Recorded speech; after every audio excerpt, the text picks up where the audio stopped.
লোকপুরের রূপসপুরে ভয়াবহ অগ্নিকাণ্ডে ভস্মীভূত বাড়ি ও আসবাবপত্র। ক্ষতিগ্রস্ত পরিবারের পাশে বিজেপি বিধায়ক অনুপ কুমার সাহা।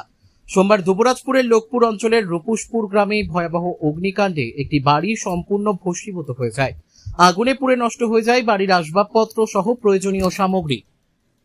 ঘটনায় আতঙ্ক ছড়িয়ে পড়ে এলাকায়। খবর পেয়ে ঘটনাস্থলে পৌঁছান দুবরাজপুর বিধানসভার বিজেপি বিধায়ক অনুপ কুমার সাহা। ক্ষতিগ্রস্ত পরিবারের সঙ্গে কথা বলে তাদের পাশে থাকার আশ্বাস দেন তিনি।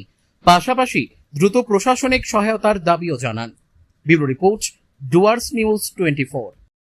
আপনারা জানেন যে গতকালকে দুবরাজপুর বিধানসভা রূপসপুর গ্রামে স্বর্গীয় বাপি বাগদি তার বাড়িতে হঠাৎ করে আগুন লেগে যায় এবং আগুনে ভস্মীভূত হয়ে যায় পুরো বাড়ির সমস্ত আসবাবপত্র এবং ব্যবহার্য জিনিস, যে কারণে তার পরিবারের সদস্যরা এখন অসহায় হয়ে পড়ে এবং আমরা খবর পাওয়ার পরে আমাদের নেতৃত্বরা তার বাড়িতে পৌঁছায় এবং যথারীতি থানা এবং বিডিও অফিসেও সেই সূচনা দেওয়া হয় এবং খবর নেওয়ার পরে তাদেরকে পরিবারের পক্ষ থেকে বিডিও অফিসে আসার কথা বলা হয়েছিল। বিডিও অফিসে আসার পরে বিডিও কিটস দেন।